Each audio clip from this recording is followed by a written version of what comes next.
La 206 est tombée en panne.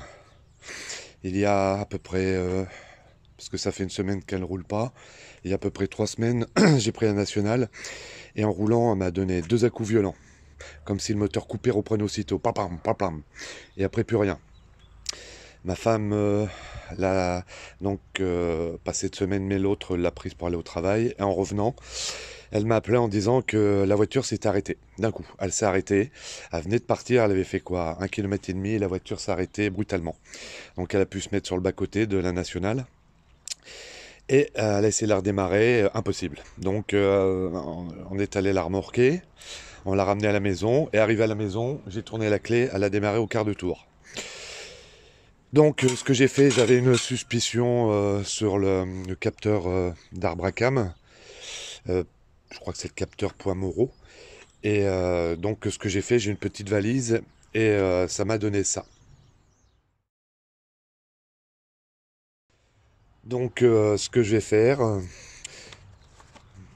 j'ai quand même pris un autre capteur. Je vous mets le numéro. C'est une Peugeot 206 1 litre 4 HDI. Elle est de 2004. Donc j'ai pris un petit capteur en Ridex. Mais voilà, voilà le code. Donc je vais regarder le capteur s'il n'y a pas de problème de fil ou autre. Et si je vois rien de spécifique, eh bien je vais changer le capteur directement. Voilà. Et comme ça, on verra ce que ça fait plus tard et on mettra un coup de valise pour voir. Allez, dans un premier temps, j'ai enlevé l'enjoliveur, je vais enlever, dévisser les écrous, lever la voiture, la sécuriser et je vais défaire la roue. Je vais enlever l'intérieur d'elle, je vais voir si je peux le faire sans enlever le dessous cache-moteur. Parce que c'est chiant à enlever, moi j'ai pas de pont, j'ai rien, donc sur le sol c'est un peu chiant, enfin on va voir. Donc bah c'est parti, bon je vous filme pas, hein, je vous filme pas, hein. J'ai la voiture, j'enlève la roue, je mets le cri et je vais vous reprendre pour vous faire voir vite fait où sont les vis pour ce qui est de l'intérieur d'elle. Bon bah c'est parfait, j'ai pas été obligé d'enlever tout le dessous moteur. J'ai enlevé juste ça et qui va ici.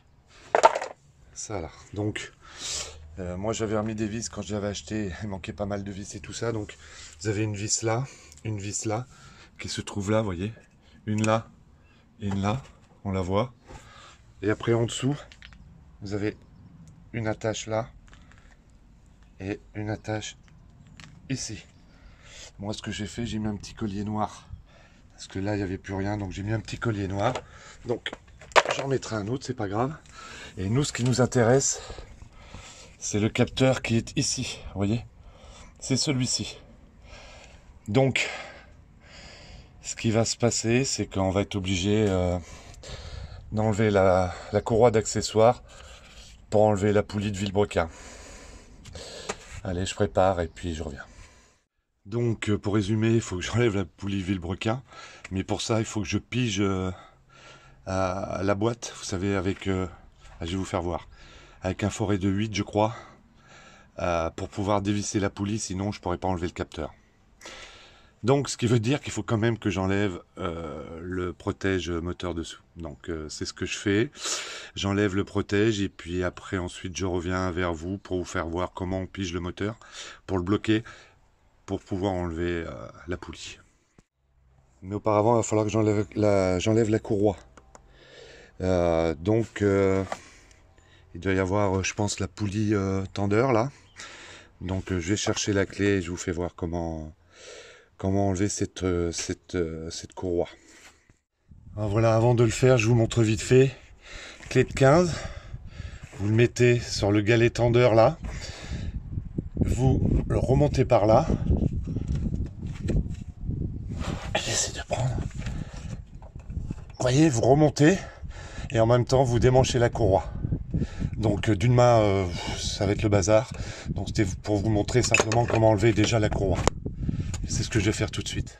Bon voilà, j'ai enlevé le cache sous moteur. Pour ma part, j'ai 1, 2, 3, 4 clips. Et là, de ce côté, j'avais mis un petit collier. J'avais fait fondre avec un fer à souder pour le passer parce que j'ai pas le système, c'est cassé de l'autre côté en plus, il manque un bout de cache. Donc voilà, vous avez 4 vis, prenez votre tournevis, vous emmanchez, vous le mettez dedans, vous le tournez en même temps, vous le tirez avec l'autre main et vous allez voir, ça sort tout seul des clips. Donc vous sortez le cache moteur après. Bon, ensuite, douille de 18 ou clé de 18 si vous avez que ça, ou clé à pipe de 18. Vous faites tourner du sens du moteur. Donc voilà, en même temps, c'est mieux de le faire à deux.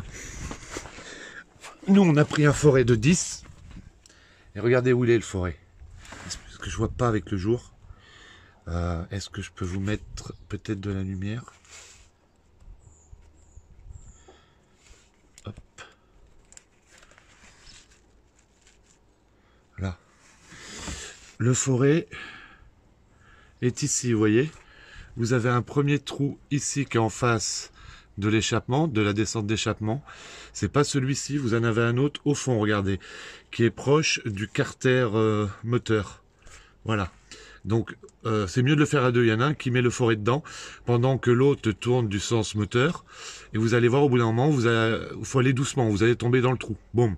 Donc vous le mettez dans le trou et après vous mettez votre cliquet dans le sens des serrages. Et ensuite, eh bien, vous enlevez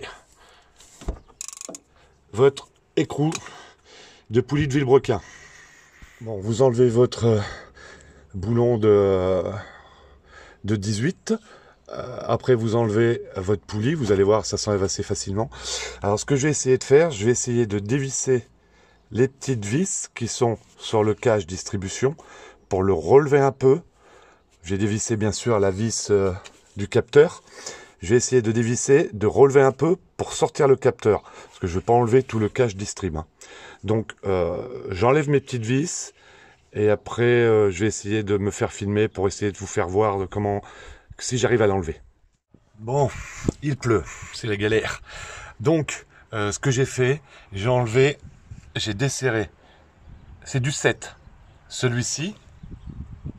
Celui-ci, puisque celui-ci ne tient pas le cache, et vous en avez un autre, vous verrez, au milieu là, vers le milieu là, il est là, ici.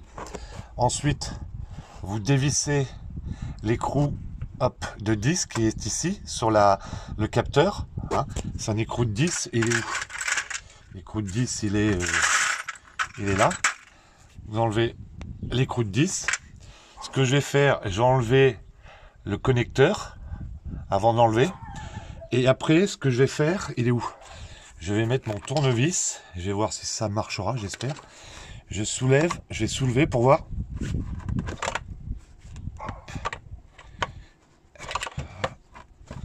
Ah voilà, ben impeccable. Voilà, vous avez vu?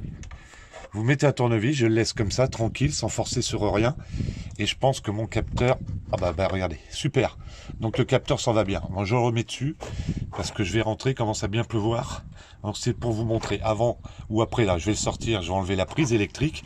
Et puis après, je vais remettre l'autre et tout remettre. J'ai essayé de faire ça vite fait pour vous faire voir après. Bon ben voilà, donc j'ai enlevé, vous verrez, le connecteur est très facile. Vous enlevez carrément, vous l'enlevez, vous verrez par l'arrière, vous levez un petit taquet, ça vient tout seul.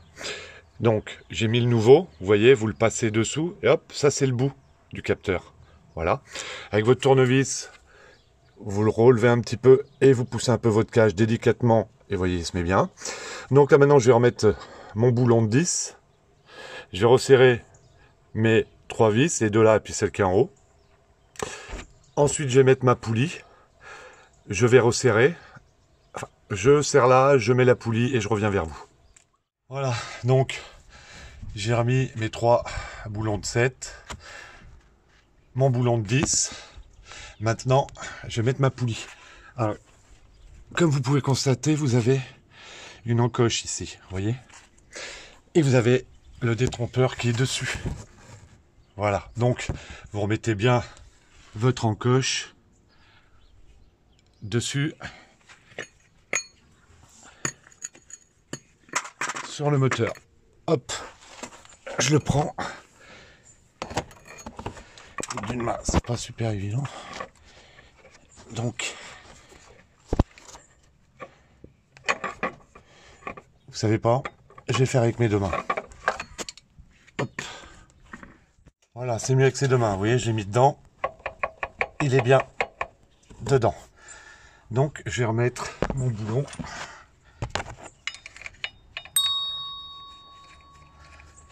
Hop. Je le resserre à la main. Il ne doit pas forcer, il doit y aller tout seul. Et là, franchement, il est complètement libre. Tout va bien. Je l'ai amené à poser. J'ai oublié de vous dire, derrière ce qu'ils appellent sur la revue technique le pignon de vilebrequin, vous avez une bande magnétique. Vous regarderez, sur celui-ci, c'est noir. Quand je vous ai montré de l'autre côté, c'était noir. Vous regardez que ça ne soit pas abîmé, pas coupé ou pas sali. Vous le nettoyez délicatement et surtout, vous ne le mettez pas à côté d'un aimant, car après, il est mort. Il faudra en changer parce qu'après, avec le capteur, ce qu'ils appellent le capteur de vitesse, après, ça ne marchera plus. Je vous mets un extrait du livre de la revue technique. Et ainsi que le couple, en fait, je vous ai pas dit le couple. Il y a un couple bien défini dessus avec des angles. Moi, je n'ai pas le matériel.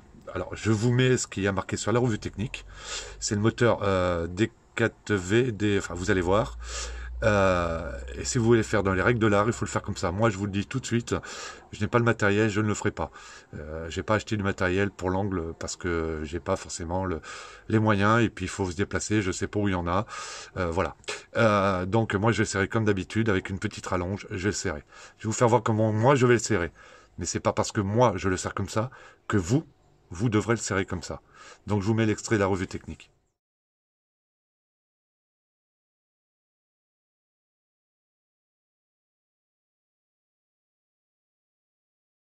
Voilà, donc j'ai serré ma poulie pignon de vilebrequin. Vous avez vu ce que j'ai mis pour la revue technique. Donc j'ai essayé de faire recliquer, en fin de compte, je l'ai serré. Alors à peu près 3 newtons et après 180. Donc là, je l'ai serré jusque là. Là, je dois avoir à peu près mon angle. Hein. Parce qu'en fin de compte, vous le faites à la clé, 180, vous êtes comme ça. Hop, vous ramenez en face, vous avez 180. C'est plus ou moins 5 comme vous avez remarqué.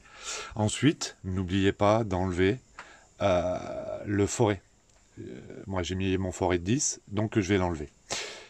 Maintenant, je remets ma courroie de distrib. Je vous mets ce qui a marqué pour le D4VTD, je sais pas quoi là. Donc, je vous le mets en image.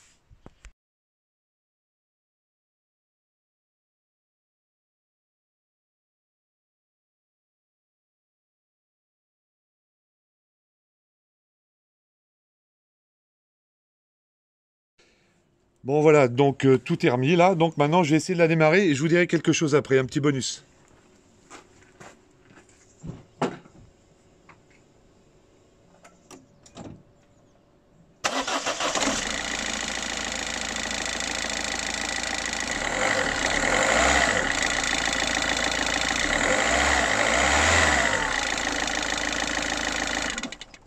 Voilà. Donc, elle démarre super bien. Le problème, c'est que j'ai mis le nouveau capteur Ridex et la voiture ne démarrait pas. Donc, eh ben, ce que j'ai fait, j'ai tout redémonté. J'avais pas mis le cache moteur, donc c'est ce que je vous conseille si un jour vous le faites.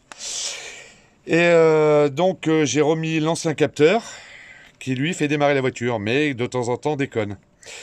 Donc, moralité, bah écoutez, évitez de prendre du Ridex parce qu'apparemment il y a des pièces qui sont bien quelquefois, mais celle-ci, eh ben ça va pas. Donc, je vais être obligé de renvoyer cette pièce. Heureusement, j'avais pris la garantie retour à 3,95 €, je crois. Mais en attendant, bah, la voiture, j'ai remonté la roue. Je mets pas le dessous moteur, je la remets à sa place. Et puis, bah, on va essayer de trouver vers chez nous carrément un capteur. Ça sera plus simple. Ça sera peut-être un peu plus cher, mais au moins, on sera sûr que ça marchera. Donc voilà, bah, bonne vidéo. Et puis après, voilà, bonne mécanique. Au revoir.